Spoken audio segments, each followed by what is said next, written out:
Hello and welcome to DD News. We have a very special guest today. From coding softwares at Microsoft to make lives easier for all of us, to curing people in the farthest corners of the world and helping them live better lives. His has been an incredible journey. We are talking today to the co-founder of Microsoft and co-chair of the Bill and Melinda Gates Foundation, Bill Gates. Mr. Gates, welcome to DD News. Thank you. So what brings you to India this time? Well, I come to India every year to talk to our partners here, understand the government's priority, make sure our team is working with the researchers here, primarily on health, but also sanitation, financial services, agriculture, all the things to help the poorest achieve their full potential. Your foundation has been working in India for nearly 15 years now, and like you said, the primary focus is on healthcare. Which of its initiatives stand out according to you? Well, I'd pick two that we're most proud of. One of our big early projects called Avahan was to reduce the spread of HIV in the country. And that involved creating communities around the sex workers, counseling them to insist on safe practices. And those communities had many benefits in terms of reduction violence, helping women get out of into new types of jobs. And that was a partnership with the government where over time they took it over. So really fantastic. Second is vaccination, where it had been a long time since India had adopted new vaccines. Now working with the government, they've adopted for diarrhea and pneumonia some very important new vaccines, and we're seeing literally hundreds of thousands of lives being saved every year because of these enlightened policies. Indeed, the government of India, in fact, is running flagship programs in some of the areas where the foundation is working. For instance, there's Indradhanush, there's a Clean India mission, then there is a financial inclusion program, there's Digital India, to name a few. How do you view these initiatives of the government? Well, the goal is to help the government. We can fund research, we can do pilot programs, we can help get some really top people in to help monitoring is the delivery of these things working. The current government has picked sanitation as a priority, which that was a new thing. We were very excited to see that. Making sure it goes beyond just building toilets, but making sure there are toilets that really get used, and then mapping that back to the nutritional benefits is a big thing for us. The key point is that only by doing better on health will India achieve the full potential of all these great young people. With the level of malnutrition we have and the level of diseases here, we're falling short of allowing that human capital to make a huge difference. Your foundation, like you said, has been working closely with the federal government here in India and also state governments on the ground in order to achieve better health outcomes. How has your experience been working with them? Well, we've had some great relationships. Sometimes there'll be a change, and so the program can get delayed, so it's not all simple.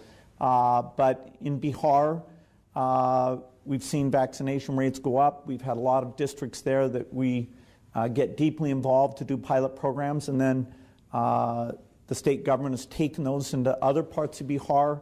Uttar Pradesh is another place where we've had a lot of focus. I'll have a chance to go meet the chief minister there later this week. So, our goals are healthy, nutritious, well-fed people. So we've been able to find lots of ways to work together.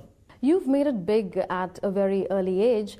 What is it that really triggered you into a philanthropy, or did you really always want to give away the wealth? Because I was reading somewhere that your mother made you think about it. Well, I think every family instills values into their children, including understanding, if you're lucky like I was, to get a great education, that's not something that you can take for granted. And the success of Microsoft created an opportunity and a responsibility for me to make sure that money goes back in a high-impact way. And because I'm an optimist about science and that we can really get to things like health equality, I decided that would become my full-time work. And I started the foundation efforts around the year 2000, and then switched to make it my primary activity in 2008. So it was an inner calling? Well, it kind of makes sense. I was stunned when I found out that, for example, a vaccine for diarrhea was being used in the United States for all the children, and yet the chance of dying of this rotavirus disease was over 40 times higher in India. And so why was the vaccine being used in the richer countries where the benefit was significant but very small compared to what it could be done in other countries? And so that kind of injustice where science wasn't helping all kids in the world, that really, it made me mad because it's so unfair. It made me excited that we could get people together and use the same skills I'd used to help make Microsoft successful to now solve problems like that. How do you ensure that you have patients running all through, because some of these areas like sanitation, etc., are hard areas to bring a difference in, and some of these states like UP and Bihar have had this problem for a long time? Yeah, a lot of areas, your first solution isn't going to succeed. So changing basic behaviors, really teaching women about exclusive breastfeeding, or making sure they know they have reproductive health choices so they can space their births. Those aren't easy things. Sometimes the science part, inventing the new vaccine, although that's not easy, is easier than this getting the demand there and delivering. And so we're on a learning journey together with our partners in government. We're using self-help groups often to get these messages out. We're doing comparative things where you can see some states are getting way ahead, and fortunately in India, the states that are behind are very interested in catching up and doing a really good job. So we're learning, and we've been here for a long time. We'll be here for a long time. We can afford to find people who want to stay and be committed until the problem gets solved. In all of these pursuits, you've had a special relationship with Warren Buffett, who's also a colleague of yours in this foundation, and together you have made many explore the possibility of giving away at least a part of their wealth. What is that special relationship that you share with him, and does he inspire you? Because some reports suggest that you inspire him. Well, Warren's a very special person. And his example of optimism and integrity and the lessons about business, I encourage everybody to read the things that Warren has written and see that great example. We became super close friends just because we love talking about the world and what's going on. Then by surprise, unfortunately, his wife died. And so when he was thinking about his philanthropy, he decided that the largest part of it would go into our foundation. He also gave some to his children, each of whom have foundations. And now Warren is one of the 3 trustees. Our foundation has myself, my wife Melinda, and Warren as the people in charge. So we get his advice, and his resources have allowed us to be even more ambitious. So almost half of our resources come from his Berkshire Hathaway success. And like you said, your wife Melinda is also a colleague of yours in the foundation. That must be making it easier to brainstorm, to think about new ideas, share ideas, isn't it? Absolutely. It's a fun partnership.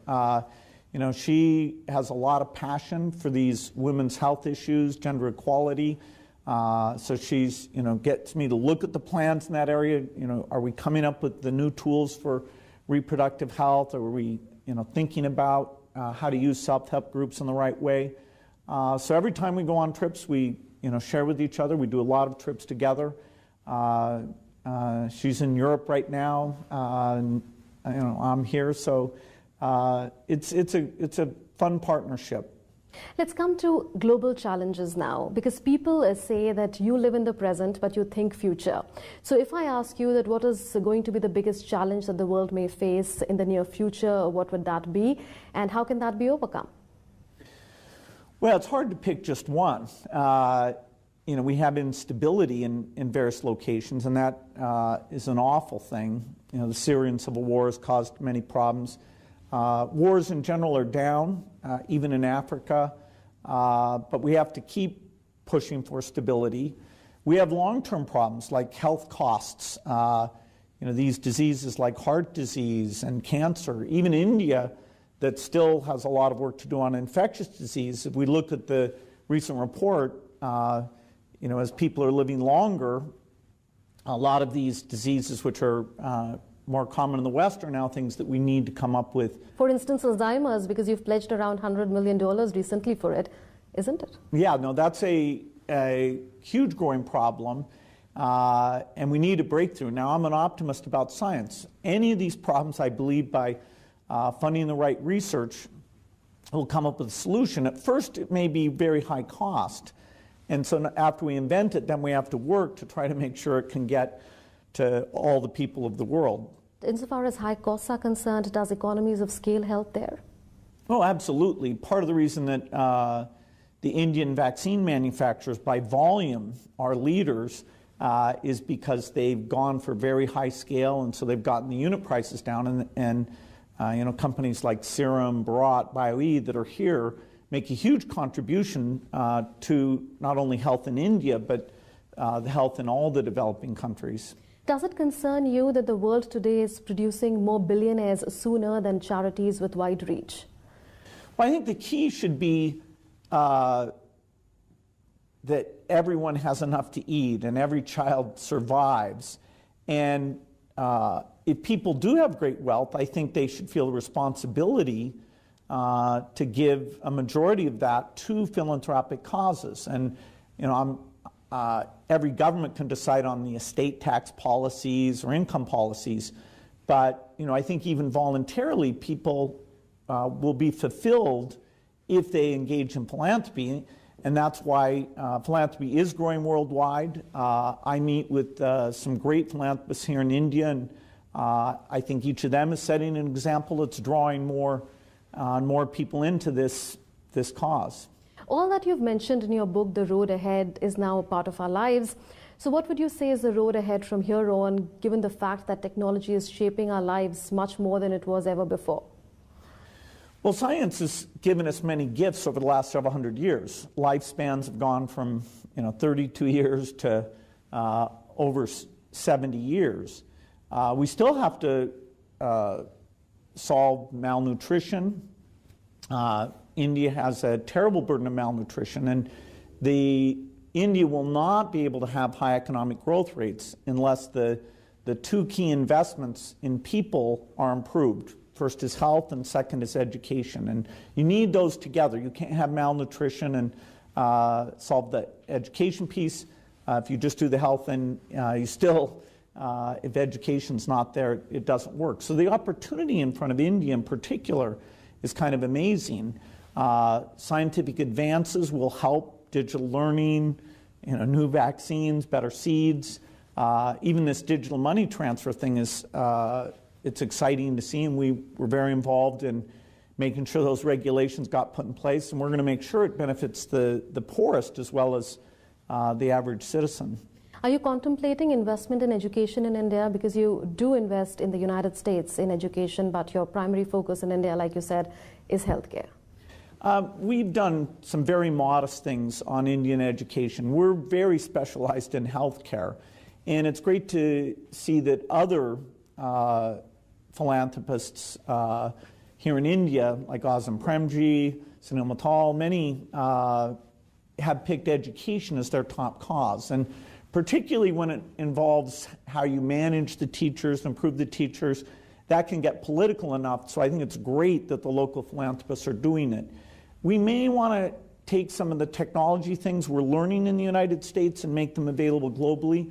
But education, the main responsibility is going to be the government and the local philanthropists. You've had an incredible journey from writing your first computer program when you were just 13 years old to dropping out from Harvard. And from there, we saw you founding Microsoft at the age of 20. You became a millionaire at the age of 31. Now you are the world's richest man and leading philanthropist. What's kept you going? Well, I need to keep giving the money away quickly, so soon I won't be the world's richest because this money is going back. And our foundation has very ambitious goals. We need to finish the polio eradication. Then we're going to get serious and get the malaria eradication going. So many things that need to be done on health. Nutrition is a very high priority for us now because we're understanding better what's missing in these diets. And so in some ways you can say the tragedy of the kids who survive but their brain never fully develops, that in some ways is equally bad as the fact that so many children die. And so, I'm thrilled that we're seeing what needs to be done, and now we'll get some delivery programs to act on that. So is philanthropy then the most satisfying aspect of your life so far? Would you say that? Well, I think in my 20s, I wouldn't have been good at philanthropy, and so Microsoft was perfect for me, and that's where I learned everything. Then as I got older, I've had the joy of having a family, and so I get to spend lots of time on that. For this part of my life and the rest of my life, yes, philanthropy is incredibly fulfilling, and I'm encouraging others to do the same. There's a lot of curiosity about various aspects of your life. Some of them wonder whether you'll be running for presidency in 2020 or later. No, the role I have at backing good scientists and really looking at health around the world and supporting innovators. I'm doing some work on climate to make sure that problem doesn't get a lot worse, which if we don't do something, it will. That's a great position that I'll work with all the politicians and do my best to make sure that the research and aid programs from the United States continue to be very strong. But no plans as of now? No. I wouldn't be good as a politician. It hasn't been my focus, and I'm just trying to do the best job I can running the foundation. So how much does the richest man in this world carry in his wallet? Sometimes I don't even carry my wallet, but I'll have enough money to tip the valet and to buy a meal, but nothing spectacular. Which is a favorite book, and whose recommendations do you follow the most when it comes to books? I have a variety of friends. I have people who read about science, and I read a lot of nonfiction stuff. My favorite book of all time is by Steven Pinker, and it's called The Better Angels of Our Nature, and it really talks about how violence and all sorts of things have improved in a way that most people miss. The world has improved a lot. We're still impatient and unhappy about the problems that remain, but that overall framework of the last 1,000 years, I think it's really brilliant. You started off by coding computer softwares. Do you still find time for that? Do you feel like doing it? What do you do in your leisure?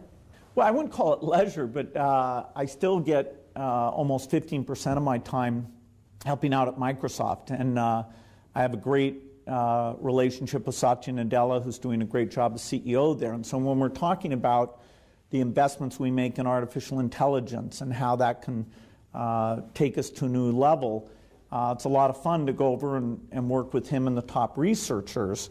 And so that keeps me fresh. I get to try things out a bit. And we're actually using those digital advances in our foundation work, whether it's the digital money, and over time even frontline health workers will have a digital device to help them do their jobs. So there's some good synergy there. You're 62 years old. Any regrets that you may have? No, I've been very, very lucky. I have an amazing family. I had a great first career. Now I'm enjoying my second career. I love the work I do every day, so no complaints from me. Insofar as the future is concerned, what do you think would be the focus areas of the foundation in India and globally, which you've not focused as much on so far? Well, our priority is health. There's a lot to be done. India still has so many kids who don't get vaccinated. These nutritional issues really need to get solved. The quality of the healthcare system, it's going to require both more funding and more quality to really deliver on the promise that the youth provide. So, you know, we're going to continue to be in the areas we've been in. You know, some things like polio, which the last case here in India was 2011, you know, that's, now we don't have to work on that. But we've shifted it to other health issues. For example, TB, you know, after nutrition, I'd say that's an area where India's, it's surprising, given the level of wealth, how big that problem is. So we want to work with the government and say, okay, how do we fix that problem? Millions of youngsters look up to you in the entire world. Any piece of advice that you have for them? Well, certainly I was lucky that I love to learn. I sought out my teachers. I read a lot. I feel envious of kids because now if they're lucky enough to have internet connectivity, what they can read about and see, whether it's lectures or articles. You know, I had to read the World Book, which was kind of a strange way to learn because it's alphabetical. Now, if you have curiosity, you can deepen your knowledge across so many different topics. So, you know, I encourage kids to take advantage of that. All right. We'll look forward to seeing you more often in India. Thank you so much, Bill Gates, for having joined us on DD News. Thank you.